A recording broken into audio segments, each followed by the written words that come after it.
آخری 10 دن میں لیلۃ القدر رکھی ہے، اعتکاف رکھا ہے۔ پہلی امتوں کے لیے یہ نہیں تھا کہ پچھلے سارے گناہ معاف ہو جائیں، یہ ہمارے لیے کہ ہمارے پچھلے سارے گناہ معاف ہو جاتے۔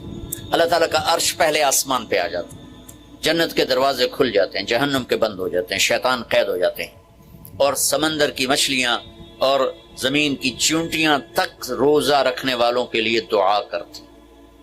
اور اللہ تعالیٰ جنت کو روزانہ کہتا ہے ان قریب میرے نیک بندے بندیاں آنے والے ہیں، تو ان کے لیے میک اپ کر لے، تو ان کے لیے تیار ہو جائے۔ یہ اللہ تعالیٰ کی رحمت کو لینے کا سیزن ہے۔ پہلی امتوں کو اعتکاف نہیں ملا تھا، ہمیں اعتکاف ملا ہے کہ 10 دن اللہ دے بوئے تے پہ جاؤ، یا اللہ تیرے کو معافی کروا کے ہی اٹھنا ہے، ہمیں اٹھنا ہی کوئی نہیں۔ تو جو دروازے پہ آ جاتا ہے آدمی اسے معاف کر ہی دیتا ہے۔ کوئی بہت ہی سخت دل والا ہو تو معاف نہ کرے، ورنہ بڑے سے بڑے غصے والے بھی کہتا اچھا جی جاؤ معاف کیتا۔ اس میں ایک لیلۃ القدر ہے، وہ بعد میں بات کرتا ہوں۔ پھر اللہ تعالیٰ نے اس میں غریب آدمی کی کہ روزے اچھے گزر جائیں، عید اچھی گزر جائے، اس کے لیے اللہ تعالیٰ نے صدقہ فطر رکھا ہے۔ ہم اسے عید کے ساتھ جوڑ دیتے، پہلی رمضان سے دینا چاہیے تاکہ غریب اپنا کوئی روزہ تو رکھ سکے۔ پہلے رمضان سے 29 رمضان تک جب مرضی دے دیں، اور اگر وہ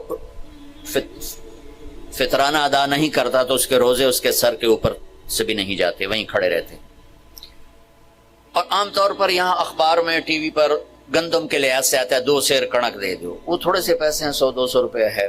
میں آپ کو آپ سب مالدار لوگ بیٹھے ہیں، میں آپ کو اپنے نبی کا صدقہ فطر بتاتا ہوں کہ آپ کیا دیتے تھے۔ آپ کشمش دیتے تھے، کھجور دیتے تھے،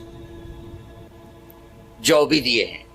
تو کشمش 3 کلو، بازار میں 3.5 کلو، بازار میں جا کے پوچھیں جو سب سے اچھی کشمش ہو، یا پھر درمیانی، گھٹیا نہیں درمیانی اور سب سے اچھی، پتہ کرے وہ کتنی ہے، 1000 روپے کلو ہے، 1500 روپے کلو ہے۔ آپ کے گھر کے 4 افراد ہیں تو ایک گھر سے 6000 روپے غریب کو جائے گا۔ آج تو 6000 میں ایک ہفتہ نہیں گزرتا۔ تو اب سب سے عرض کرتا ہوں ویسے بھی خیرات کریں، افطاریاں کروائیں،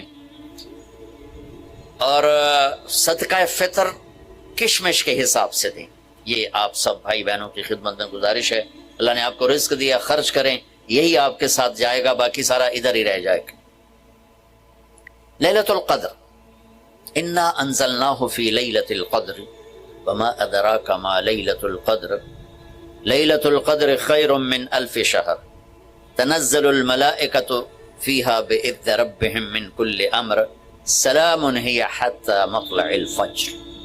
ہم نے قرآن کو لیلۃ القدر میں اتارا، تمہیں کیا خبر کہ لیلۃ القدر کیا ہے؟ لیلۃ القدر 1000 مہینوں سے بہتر ہے۔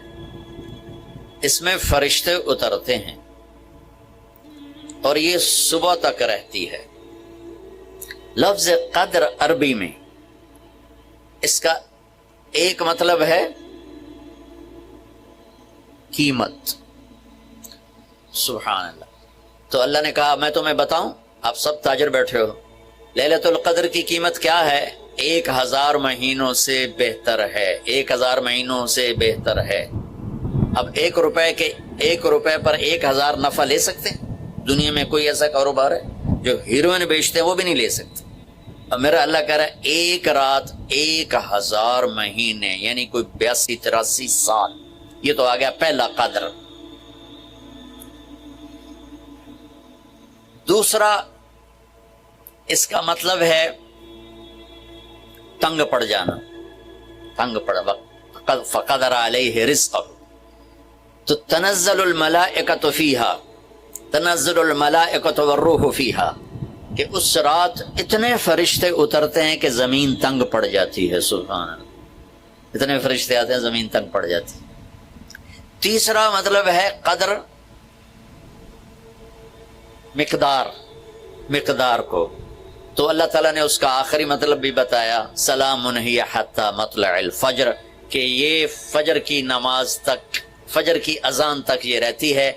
3 مطلب ہیں قدر کے، تینوں اللہ نے قرآن میں کور کیے۔ قیمت کیا ہے؟ 1000 مہینوں سے بہتر۔ تنگی کیا ہے؟ فرشتوں سے زمین بھر جاتی۔ مقدار کیا ہے؟ صبح صادق۔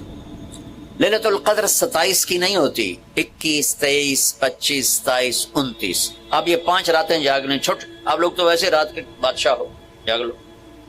تو لیلۃ القدر مسجد میں نہ گزارو، گھر میں گزارو۔ یہ مسجدوں میں اشتہار لگ جاتے ہیں، فلاں کے ساتھ شب قدر گزاریں، فلاں حضرت کے ساتھ شب قدر گزاریں، پھر ادھر کوئی صلاۃ تسبیح پڑھ رہا ہے باجماعت، عورتیں صلاۃ تسبیح کی جماعت کرا رہی ہیں، اور پتہ نہیں اور کتنی عجیب و غریب قسم کی عبادات شروع ہو جاتی۔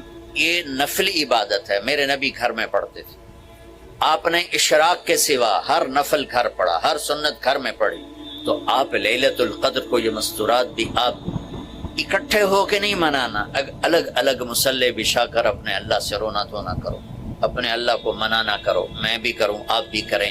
نوافل کی جیسے ابھی شب برات گزری تو اشتہار تھے، میں جا رہا تھا ادھر غلام آباد میں ایک جنازہ ہو گیا تھا، تو اشتہار فلاں حضرت کے ساتھ شب برات گزاریں، فلاں مسجد میں شب برات گزاریں، فلاں جگہ شب برات گزاریں۔ بھائی وہ گھر میں منانے کی ہے، مسجد میں نہیں۔ میرے نبی نے نفلوں کو تنہائی میں ادا کیا، فرض کو مجمع میں ادا کیا۔ لیلۃ القدر میں جاگنا نفل ہے، اور پھر جب اکٹھے ہو جائیں گے لوگ اور عورتیں تو پھر ساتھ غیبت بھی چلے گی، اور ایک غیبت کا بول ساری رات کو اڑا کے رکھ دے گا۔ مردوں یا عورت اکٹھے ہو جائیں، غیبت سے تو بچتے نہیں، نہ ہی رک سکتے ہم۔ سندھ سے ہم بائی روڈ آ رہے تھے، کراچی سے بائی روڈ جماعت تھی، تو وہ راستے میں بڑی غیبت کریں، نوجوان تھے سارے نئے نئے، میں چپ کر کے سنتا رہا۔ جب کوئی 2 دن گزر گئے نا تو ہمارے پاس بڑی وین تھی، میں نے کہا بچوں ایک نصیحت کرتا ہوں، غیبت نہ کیا کرو، مذاق کرو، ہنسا کرو، کھیڑا کرو، غیبت نہ کرو۔ تھوڑی سی میں نے اس پہ بات کی تو بڑے متاثر ہوئے، کہا جی ٹھیک ہے انشاءاللہ آئندہ بالکل نہیں کریں۔ کوئی آدھا گھنٹہ گاڑی میں سناٹا رہا، آدھے گھنٹے کے بعد ایک بولے مولانا یہ غیبت نہ کریے تو پھر گلاں کی کریے۔ یہ میرا کلچر ہے، لہذا عورتیں عبادت کے لیے بھی اکٹھی ہوں گی تو غیبت شروع ہو، مرد مسجد میں اکٹھے ہوں گے وقت ضائع ہوگا، غیبت شروع ہو۔ میرے بھائی بہنوں، ہر نفل کو گھر میں گزار، اپنے گھر کو بابرکت بناؤ، اپنے گھروں میں نفل پڑھو، تلاوت کرو، ذکر کرو۔ صرف اشراق کے نفل میرے نبی مسجد میں پڑھتے تھے 2 رکعت، باقی ہر نفل آپ نے مسجد میں ادا کی۔ تو یہ چند چیزیں رمضان کے متعلق میں نے عرض کی۔ اب ایک بڑی اہم بات میں آپ کے سامنے عرض کرنا چاہتا ہوں، رمضان کی دولت کس سے ملے گی، رمضان کی برکات کس سے ملیں گی، اور کون محروم ہو جائے گا؟ آپ نے فرمایا 4 آدمی ایسے ہیں جن کی رمضان اور شب قدر میں بھی بخشش نہیں ہوتی، بس اس سے ہم اپنے آپ کو بچا لیں۔ کون ہے یا رسول اللہ؟ آپ نے کہا مدمن خمر، شراب کا عادی، کبھی کوئی پی لے توبہ کر لے، میں اس کی اجازت نہیں دے رہا ہوں۔ مدمن کا لفظ ہے جو روزانہ شراب پیتا ہے، اس کی رمضان میں بخشش نہیں۔ عاق لوالدیہ، جو ماں باپ کا نافرمان ہے، اس کی بخشش نہیں۔